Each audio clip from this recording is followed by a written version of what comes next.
record and start. Okay.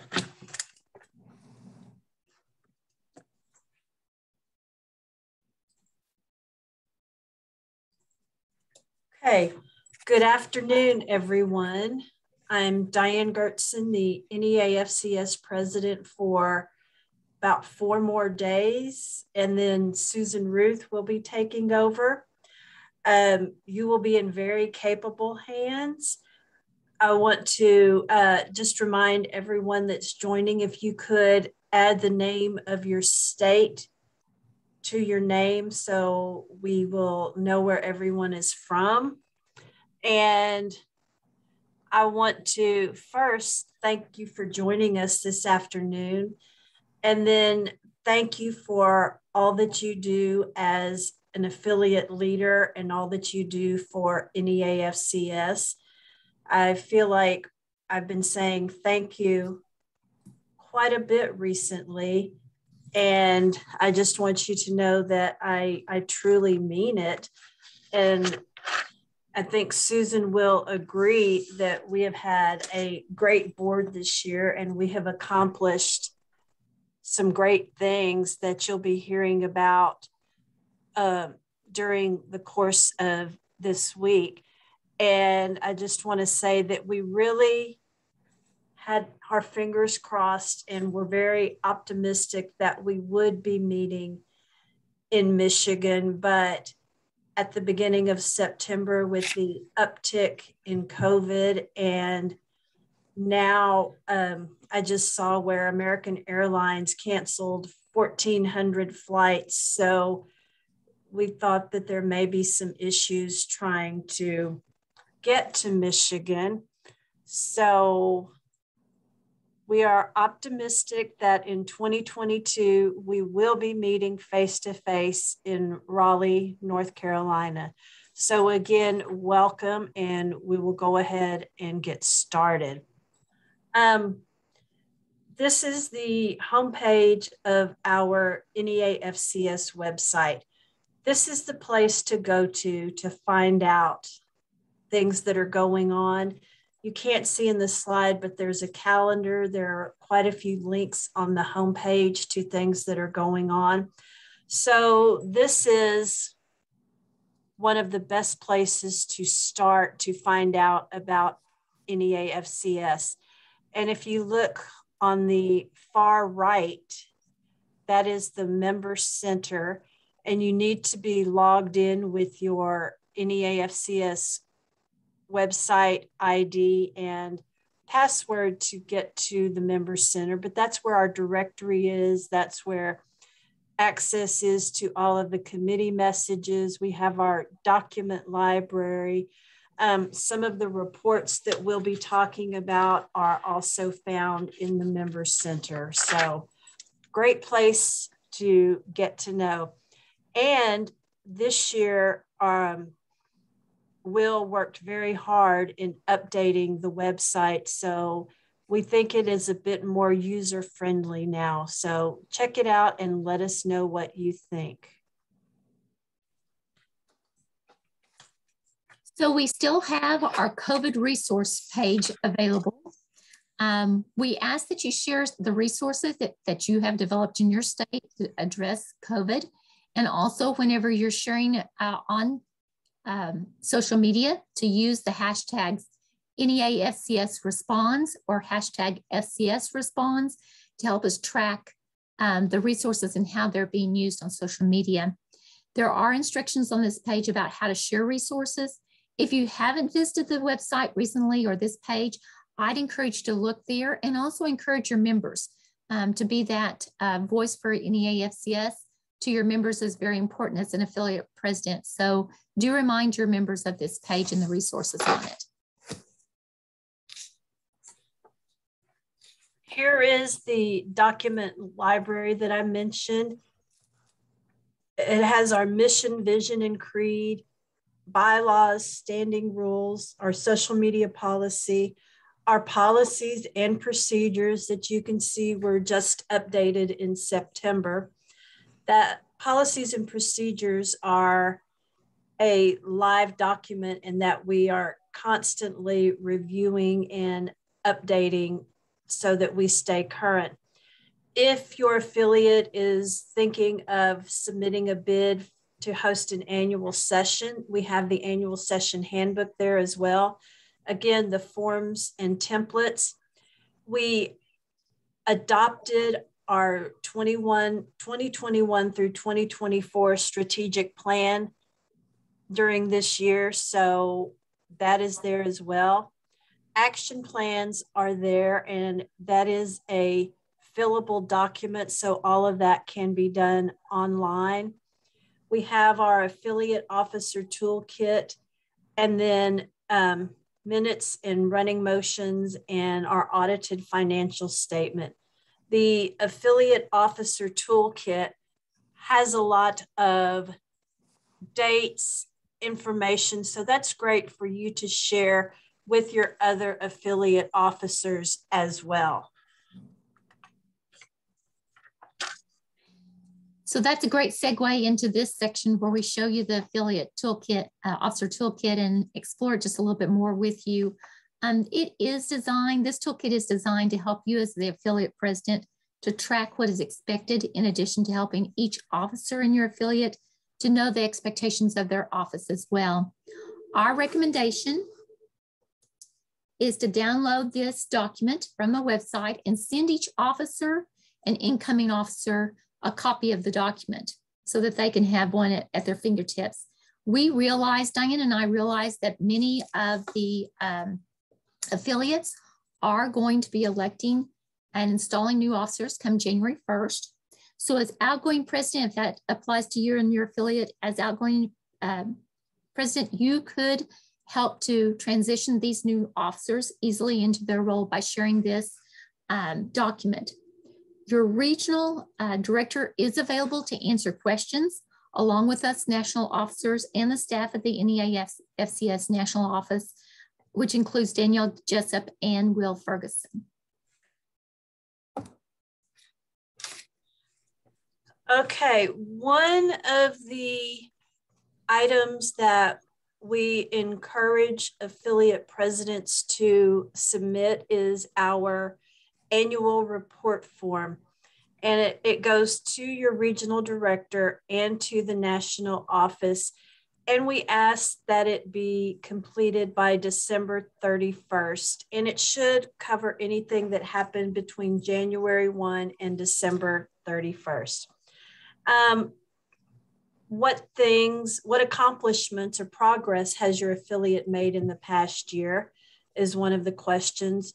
Goals for your affiliate, challenges of cooperative extension and or family and consumer sciences. So, just we want to know what's going on.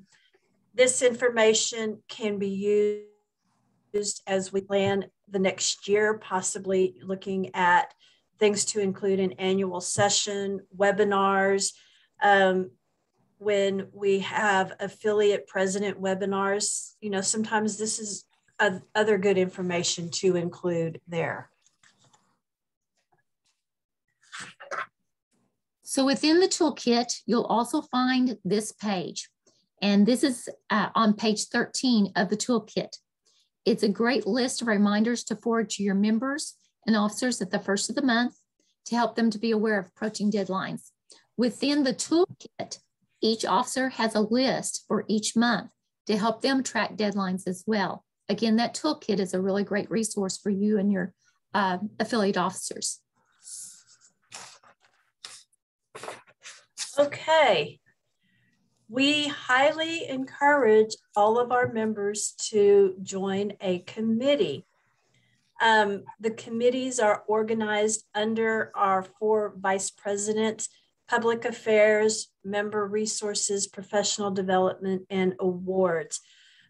Those committees, anyone can join, and you can really join at any time. There were committee meetings earlier today, so I know some of you were on those committee meetings. We do have some committees like the annual session planning, finance, investment, nominating committee. Those are either by election or by appointment. but the committees under our vice presidents are a great way to become involved.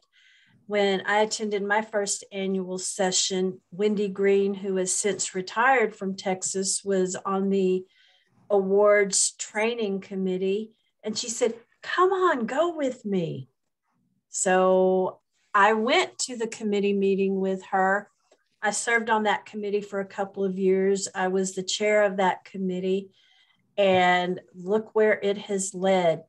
And I think this is a great example of what our leadership and mentoring committee is striving to do. You know, get involved. It will lead you to great places within NEAFCS. So the Joint Council of Extension Professionals, or JCEP, Extension Leadership Conference is scheduled for next February 9th and 10th in Kansas City. At this time, it's an in-person conference. The conference theme will be Reflect, Reconnect, and Recharge. I think that's very appropriate for 2022. Scholarships will be available for NEAFCS members once the budget is approved this week during the annual meeting, especially if those members are planning to attend. Typically, NEAFCS awards one scholarship per affiliate. As affiliate president, you may be attending this conference and will be eligible to apply, or it may be another affiliate member who you can recommend to apply. The scholarship information will be available soon. In 2021, NEAFCS awarded 24 scholarships in the amount of $150 each to assist with the cost of registration for the JCEP ELC. So here's a question, and I hope as affiliate president you know the answer. Are you a member of JCEP? Are you a member of JCEP? Thank you for those head nods. Yes. If you're a member of NEAFCS or any Extension Professional Association, you are a member of JCEP. Thank you. Since we are all members of JCEP, we have the Extension Leadership Conference that Susan discussed, and then we also have the Public Issues and Leadership Development Conference, which is scheduled to be held April 3rd through the 6th, and it will be in Crystal City, Virginia. And we offer scholarships for that conference as well. And I think last year we gave 29 scholarships for that.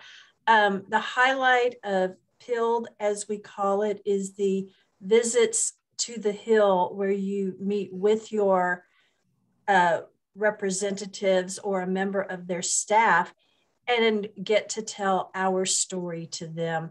I mean, I think the years that I have attended PILD, the thing that came across is we are telling our story. One of the tools that we have is our impact statements, and those are under our Vice President for Public Affairs, and all affiliates are encouraged to submit information on programs so that we can write up those statements. There is a portal on our website for that, and I know it's a 40-word limit, so it's a very concise telling of our story. So that leads us into the fact that soon, and I think also JCEP ELC has already released the proposal for presentations. It's out there, and also PILD will be coming soon. We want you to be alert and to alert your members about that call for proposals. Please encourage them to submit a proposal for each conference. Recently, as I said, the ELC call for proposals were released. The deadline for submission for ELC is November 19th, so it's very close. It's right around the corner. The announcement for the proposal was made on the NEAFCS website on if you want to go back and review that, look at that Facebook post and help you find the portal link to the proposal. You also can go to the JCEP website and look for that proposal link as well. ELC is offering 3 different options for presentation format. There's a skill building sessions, which are 20 minutes in length, 45-minute training workshops, and of course the poster presentations. So more information is, like I said, on the JSIP website. The PILD conference proposals will be out very soon.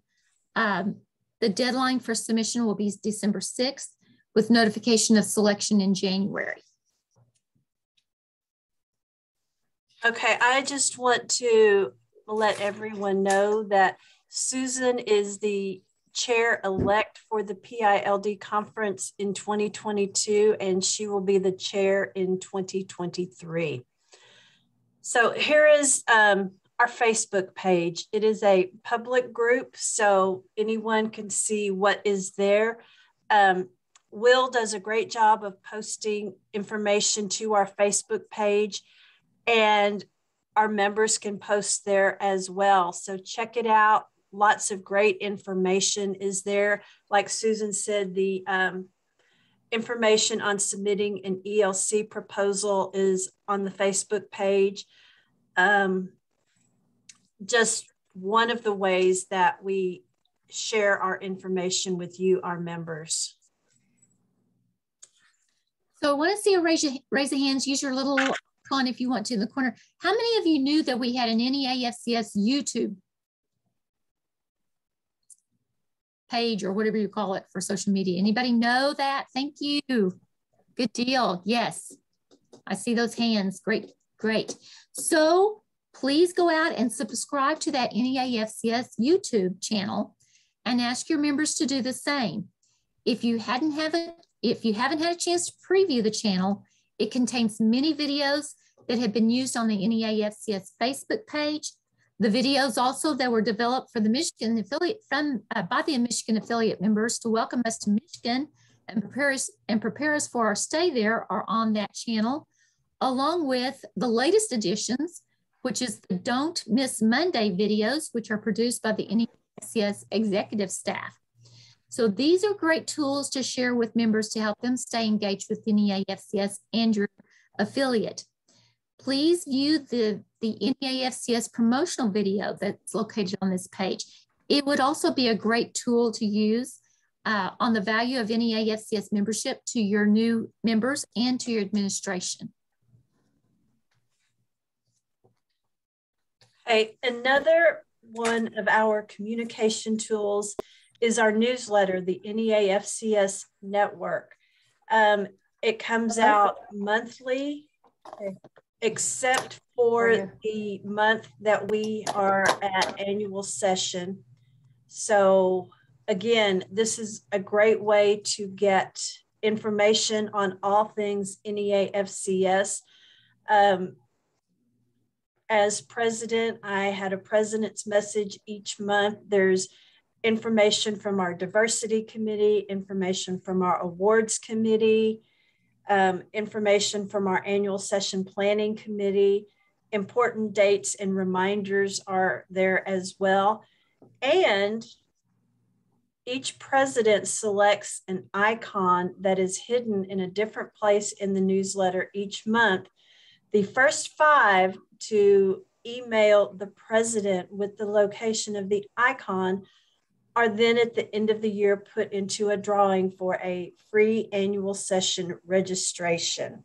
So this year the winner was Shelley Barnes, and I think there were about 275 who submitted entries into the icon contest.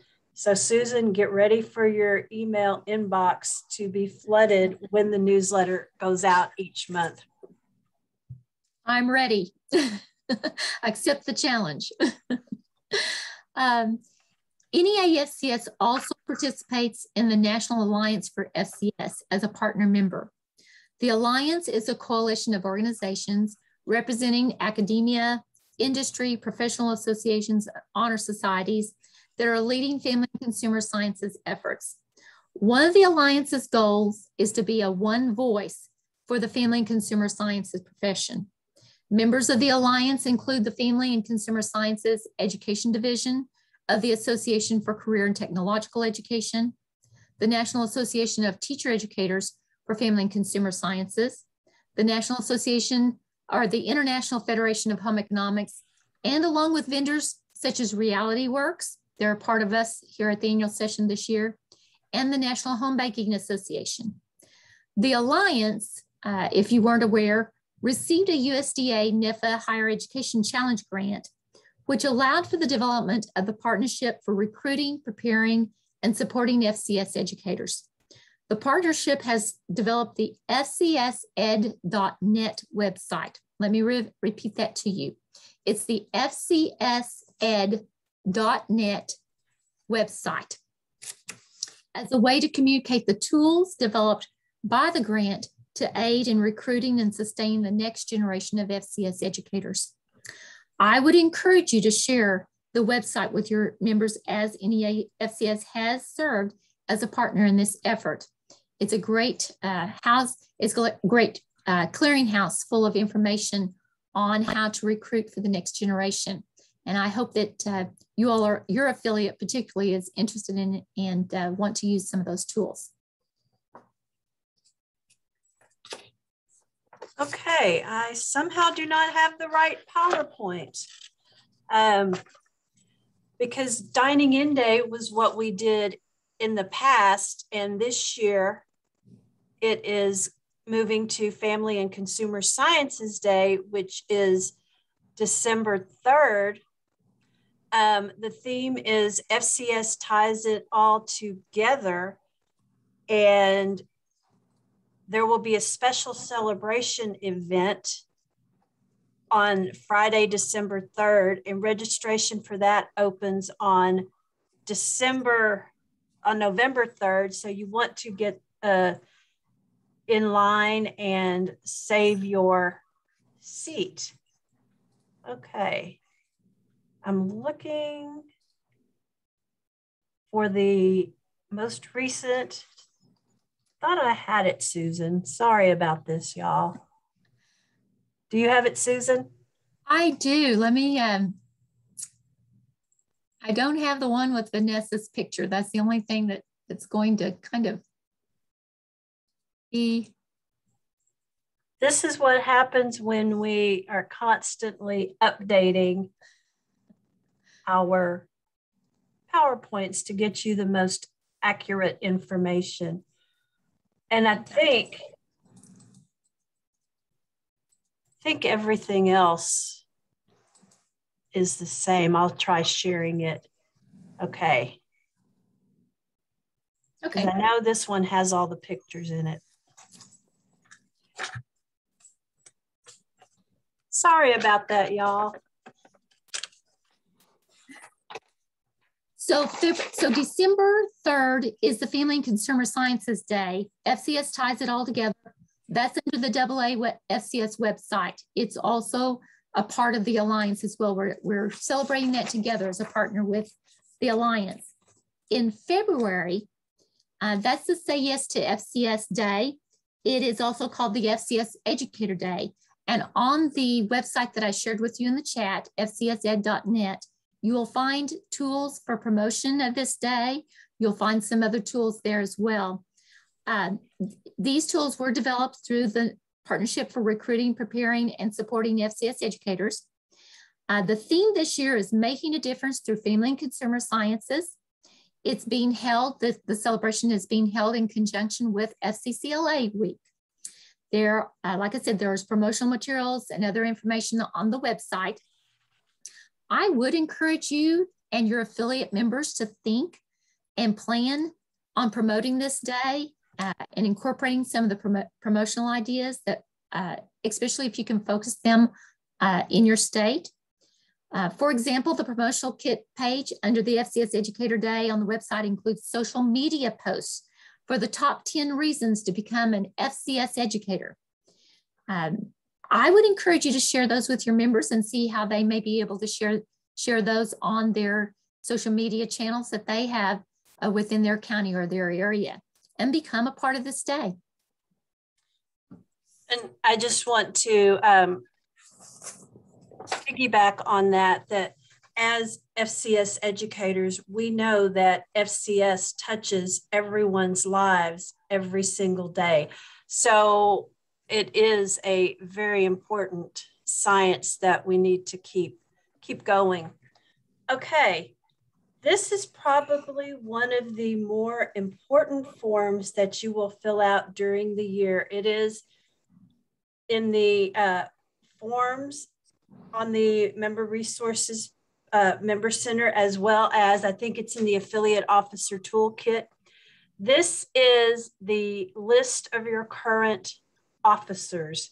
Why I say this is important, this is where we get the contact information. You know, like here we see that Lynette Babcock is vice president for awards and recognition. Our national office staff will then take that information and add it to all of the awards emails so that Lynette will be getting all of the information. If this is not updated, then sometimes the correct person does not get the information. And we would hope that, you know, if you get an email and it doesn't pertain to you, you let us know so that we can get that corrected and the correct person will be getting the information. I mean, this is one of the tools that we use to make sure that all of our information is going out. You know, we have talked about our website, Facebook, YouTube, the newsletter. This is just another way when we are emailing information to certain officer positions. I can't echo how important that form is, and it is the responsibility of the president to submit that to the national office as soon as there's an officer change. So please be mindful of that as soon as your officers are installed for the coming year, that form, if you're past president and you can help your incoming president with submitting that form, please step up and do that for us, because it does make it easier for your new officers to get their information, to get that information that pertains to their office. So as many of you may know, Partners in Association Management serves as our executive office. They're located in Tallahassee, Florida. Daniel Jessup serves as the executive director for NEAFCS. Daniel keeps our association on the right course. I'm grateful for Daniel's abilities to vision and prepare for the next best steps in a crucial moment, such as flipping the annual session from in-person to virtual. Will Ferguson serves as program manager. Will provides technical assistance with many activities and programs. Will has proven to serve the association well when we are in a crunch period, such as award season. I appreciate his positive attitude and his assistance. And Elizabeth Lane, we don't see her face and hear much about her much, but she is our NEAFCS conference planner. Elizabeth provides the leadership on selection and planning of annual session. She also has the ability to anticipate what our association needs during the annual session and helps to select facilities and plan for outstanding professional development programs.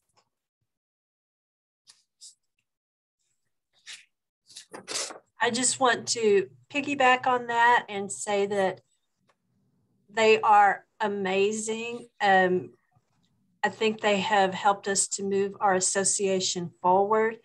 And just as a member of the national board, they make our job so much easier. I can't sing their praises enough. On that note, at the end of the summer, as the affiliate president, you will receive an evaluation to be completed on our national office. We take that very seriously and really, really want your input. You know, if you have an issue or something that you think needs to be addressed, then this would be the place to include that information. Because after all of the information, the results are compiled, we share that with our management team.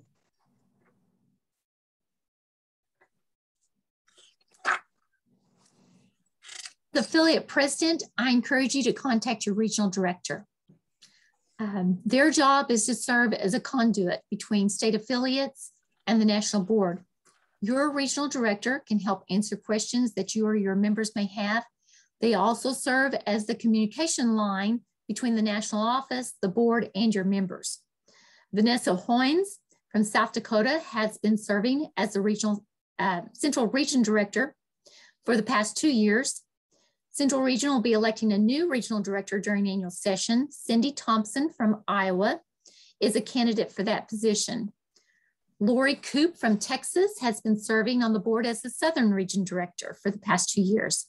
Vanessa and Lori conducted the association meeting at the JSEP ELC meeting last February and did a great job for us. The Southern Region will be electing a new regional director during the regional business meeting this week. Keyshawn Thomas from Georgia is the candidate. Lisa McCoy from Maryland is serving as the Eastern Region Director, and Rick Griffiths from New Mexico is serving as the Western Region Director. They've completed their first year on the board and are beginning their second term. I do encourage you as state president to consider placing your name on the ballot in the future for your region. I began serving NEAFCS as a national officer as a Southern Region Director, and I really enjoyed that experience. I became friends with many of the affiliate presidents during those 2 years and learned about the affiliates within my region. Through the experience of serving as a regional director, I developed an understanding of extension within Southern Region states, celebrated the success of FCS programs in the region, and developed a new perspective of the challenges that FCS agents and educators face within the Southern Region. I, again, encourage you to consider running for that position in the future.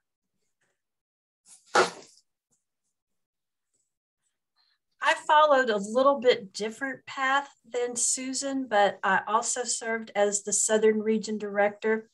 I was Awards Vice President, then Southern Region Director. Susan was Southern Region Director, then Awards Vice President. So we both share those same experiences. These are our 4 vice presidents. Our committees are organized under our vice presidents. We have Julie Garden Robinson from North Dakota, who is our awards vice president. Susan and I can both attest to the job that being awards vice president entails, but the committees are so extremely helpful. There's an awards training subcommittee, the sponsorship subcommittee, and the ceremony subcommittee. I don't think that position could function without those committees. And then we have Mary Liz Wright, who is our vice president for public affairs, and Mary Liz is from Illinois. Our public affairs committees are advocacy, education, and marketing. And the education subcommittee is the one that collaborates and gets all of the information and writes our impact statements.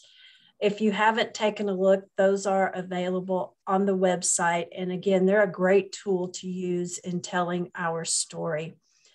Julie and Mary Liz both in their terms this week. So we will be electing a new vice president for awards and a new vice president for public affairs. And then we have Michelle Wright, who is our member resources vice president, and Pat Brinkman, who is our professional development vice president. Michelle is from Texas, and our new mentoring and leadership committee is under her leadership. We also have our diversity, our Journal of NEAFCS, and our member and life member committee. So she has a lot of responsibility, and she has some great committees that are working under her. And then Pat is over professional development. So she is responsible. She has a committee that is responsible for our webinars, as well as for the proposal system and selecting proposals for concurrent session and showcase of excellence at our annual session. Michelle and Pat will be continuing on, and we have numerous committees under our vice president. So I encourage everyone to find a committee. We have enough committees that you can find one that suits your talents and lets you shine as an NEAFCS member. So Diane, before we go forward, I just want to tell everyone that wasn't able to join us from the beginning that we are recording this session, so it'll be available. So don't despair if you were not able to jump on when we started. You'll be able to view the beginning part of this webinar later when that recording is available. In addition, Diane, do we want to say anything about voting delegates for the region meetings or the annual session meetings before we get to the ending here? Do we have any instructions for those that are the instruction? I think the most important instructions are if you are a voting delegate, and please let the voting delegates from your state know that it will be most helpful if they change their name to delegate DEL, the state and their name. So mine would be DELTX Diane Gertson. As we are going through and checking delegates in, that will help immensely so that the credentialing people are not having to search through the entire list of people that are at the meeting. I think Susan did that last year, so. Okay, so Susan Glassman is asking us to repeat those instructions, Diane, and I do think they came out in an email. Yes. How about I will put it in the chat. So abbreviate delegate and your state and your name. That way, all of the delegates will be grouped together, and then each state will be grouped together. So I think that will help immensely in getting everyone checked in a timely manner. I see some of you changing your names right now. What a smart way of doing that, of reminding yourself. That's great. Susan, I guess I should put a pitch in for the President's Charity this year. Go right ahead. We have our NEAFCS endowment that was fully funded at $300,000 in 2017. And this year I designated the endowment as our charity. I think most of you know that with the endowment, what is invested is restricted funds, and we are only able to spend the investment income. This year, the endowment committee came up with a grant proposal system, and they awarded 4 grants this first year. It's for innovative programs that highlight FCS, that are leadership and development related, diversity awards. And the reason I designated this as our charity is that if we grow the endowment, then we will grow the investment income. By having more investment income available, that will be a great member benefit, and that we will be able to award more of those grants. So if you have a project, check out the endowment page. The instructions are there for submitting proposals, and they are due January 31st. Which, believe it or not, is around the corner. I know. Yes. So, and one more go ahead. I am asking each member to donate $21 or more for 2021. A very lofty goal was set of $21,000. So I think right now we're at about 6,700. So any donations are greatly appreciated. I'll be quiet now, Susan. You're good. All right, so we are pleased to announce that plans are underway for us to travel to Raleigh, North Carolina next September for the 2022 annual session. I think we ought to have sparklers or confetti going off at this point. We're very excited to be able to announce that. The prospects for in-depth sessions are unique and interesting. Raleigh is a beautiful city, and the North Carolina affiliate is brimming with ideas to make our annual session memorable. The North Carolina delegation will be sharing an invitation during the closing ceremony on Friday. So please be on the lookout for more information about the 2022 annual session. It should be a unique and inspiring year as we come back together. After 2 long years of being apart, we'll finally be able to come back together in person. We are crossing fingers and toes and believing. Absolutely. I've got mine crossed right now. You know, we want to make sure and thank the Michigan affiliate for all of the work that they put into planning this year's annual session. Unfortunately, we're not going to be there, but we are still trying to add a Michigan flair to annual session. They've just done a tremendous amount of work. And, you know, we take annual session proposals about 3 years out. So that's something you may want to consider, is submitting an annual session proposal for your affiliate to host. It gives you a great opportunity to spotlight things that are going on in your state. And it's a great way to bring your affiliate together as well. So we've had a question in the chat, Diane, about which hotel of the 2 should we be booking at? I guess, Abby, that's in Raleigh. You're asking in North Carolina. Is that correct? Yes, it said the Marriott and the Sheraton. So just to know which of those was the more preferred, or which one we'll be staying at. Do you know, Diane, by any chance? I don't know. I think Sonia's on from North Carolina. Sonia, do you know? I'm not sure, but they both are very close. So okay. Maybe either one, it probably won't matter. Okay. Okay. But I'm not sure which one the actual conference is hosting, but they're very close to one another. I want to say that we may be utilizing the convention center for some things. I could be wrong, but I would imagine. But both of those hotels, one, I think the Sheraton connects to the convention center, and they're very close, like walking distance. Okay. Okay. Thank you for that information, Sonia.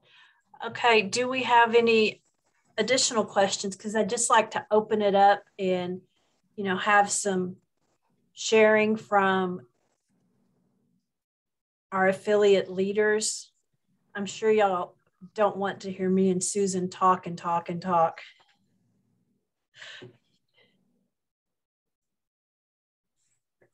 Questions? And our emails are on this slide, so always feel free to reach out to us.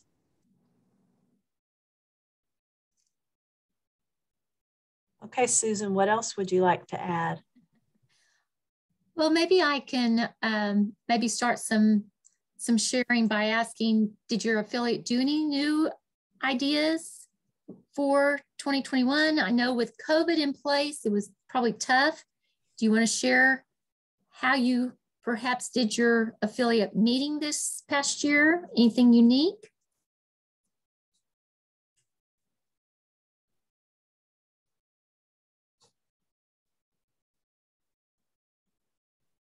Okay, I saw Christy Spalding on here a little bit. I'm going to put Christy on the spot.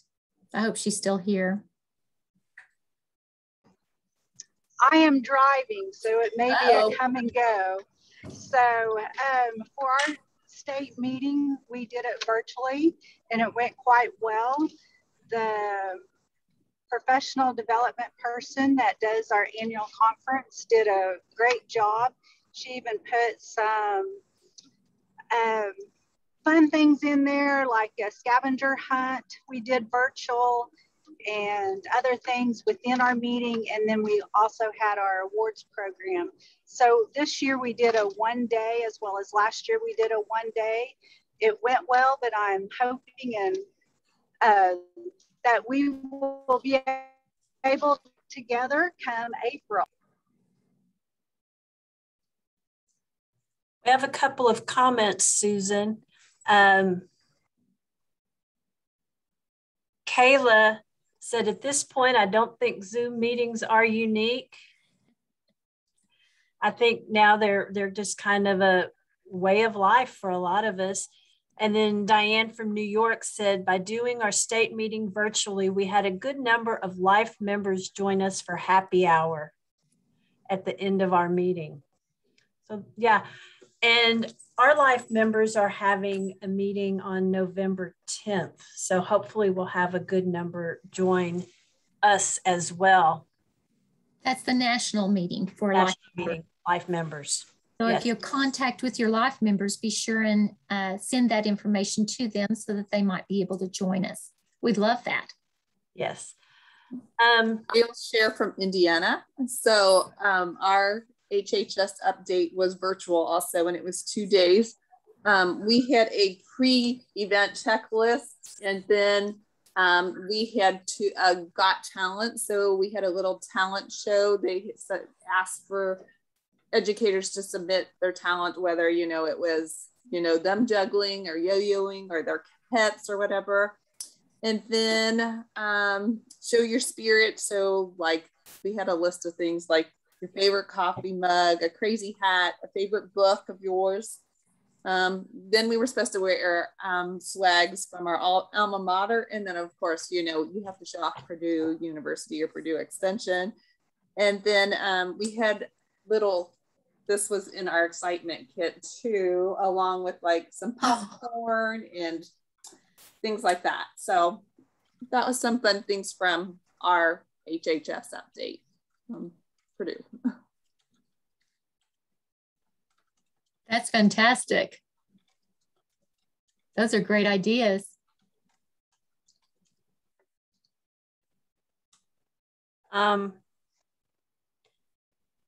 Diane asked if life members have to be registered for annual session to attend the life member event.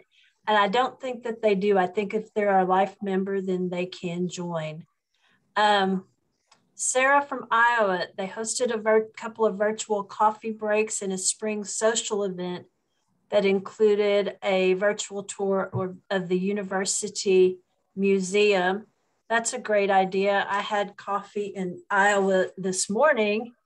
I did a couple of things like that with the board as well. We had a virtual Christmas party, and then we had an ice cream social in July.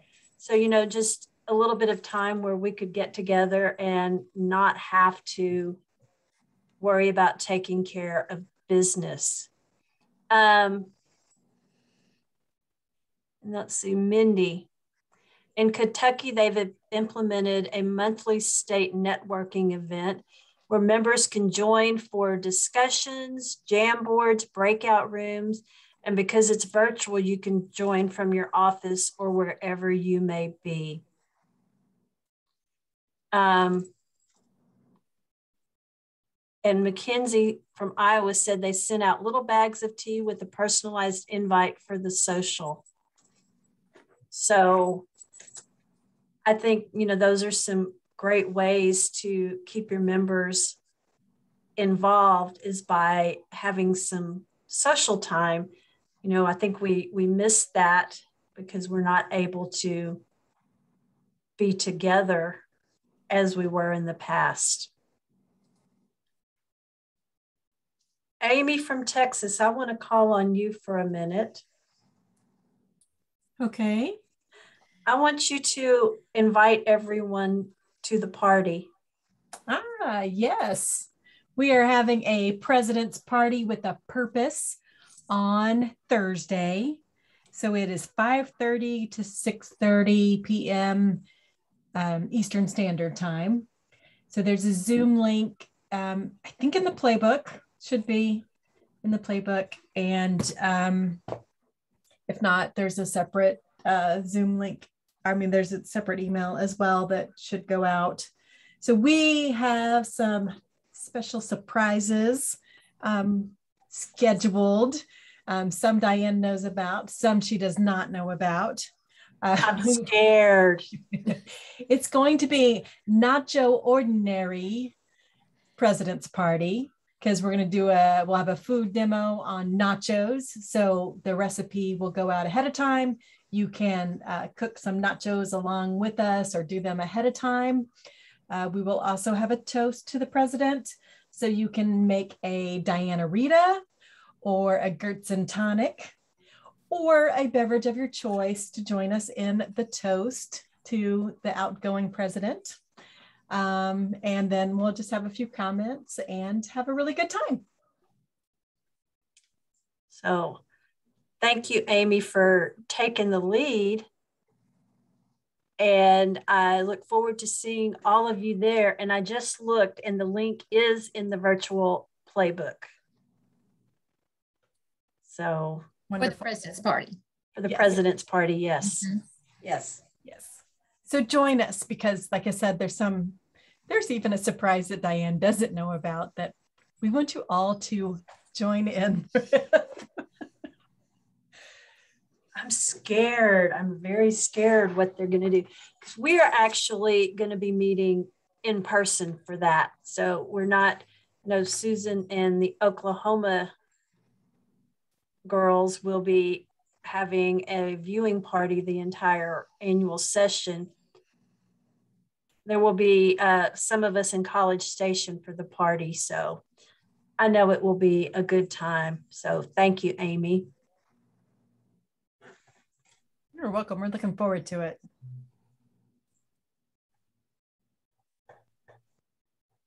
And Diane, as far as the link is concerned for the Life members, I'm checking. Are you checking it, Diane? Yes, it is in the playbook. Ah. It's in the playbook. Okay. So it's there.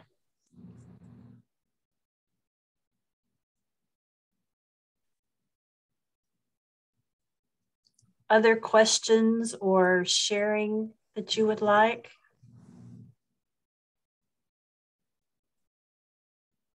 I do want to take time to give kudos to our board, because I think a lot of great things have come from the board this year.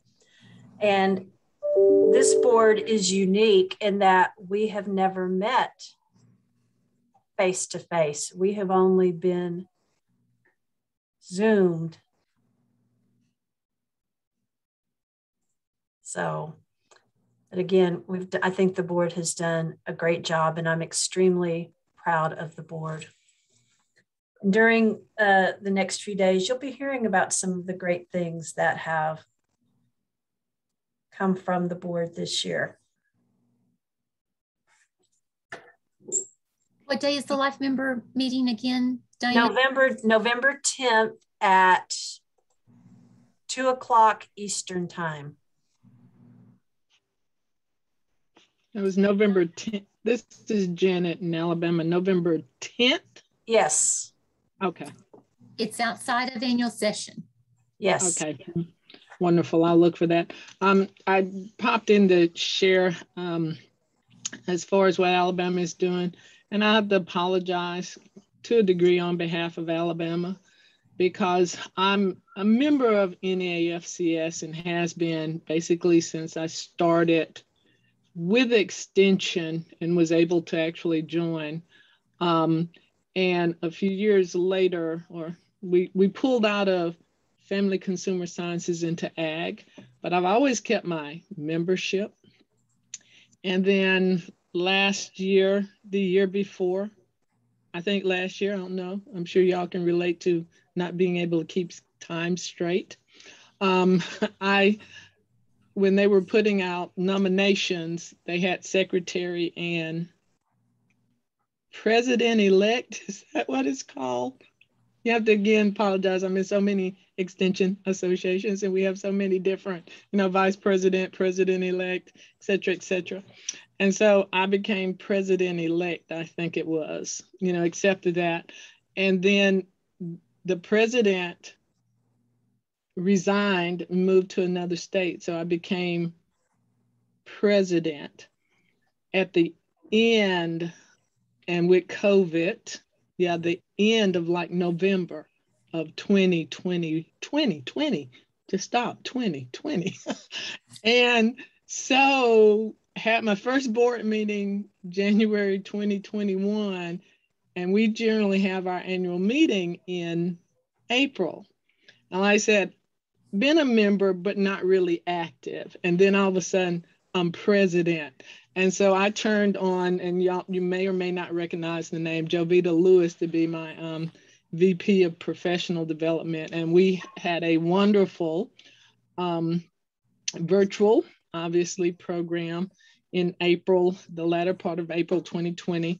And we actually partnered with our FNEP and NEP, and they did a generational differences in the workplace, and it was really wonderful. And then we did our usual stuff.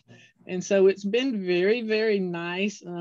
We attempted breakout rooms. It was somewhat new, and we were, doing a little dance thing to get us moving, and we had our coffee. So it was very nice for it to be very spur of the moment, getting it together.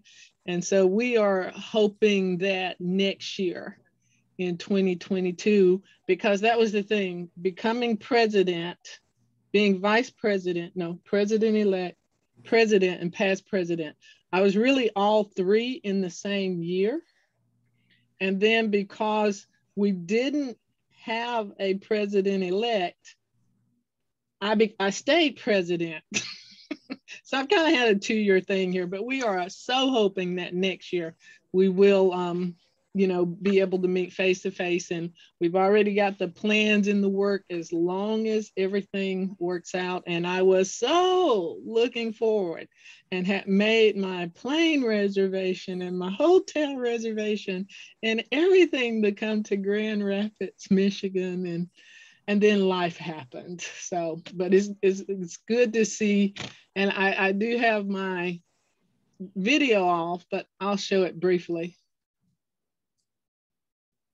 Oh, okay, let me stop because I don't have it plugged up. See, that's how organized I am right now. But anyway, but life is good, and it's been interesting, and I just wanted to share. We are doing wonderful things here in the state of Alabama.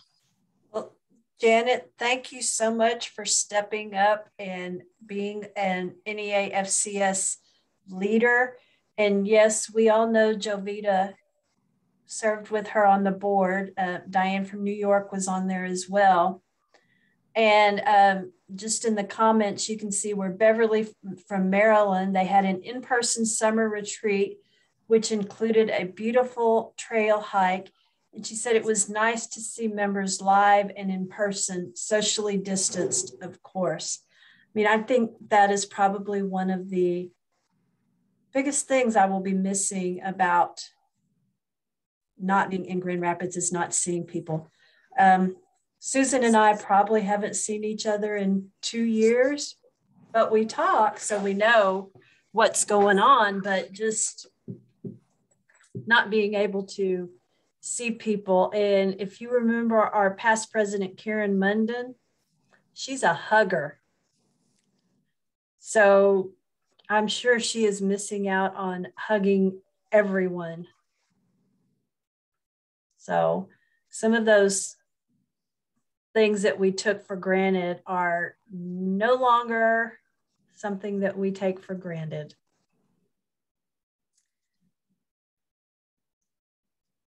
Susan, you have anything to add?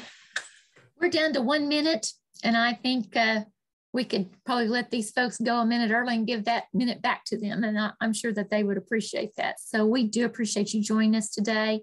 Thanks so much for what you do for your affiliate. We need you, of course, and we appreciate your leadership. And can't just just can't say enough about how much we do appreciate each one of you. I echo everything that Susan said, and just know that we look forward to seeing everyone this week. We've tried to incorporate as many of the in-person aspects into a virtual annual session. So I hope that everyone will enjoy and learn a lot of new things. So thank y'all for joining us. And as always, if you have questions, we are here for you.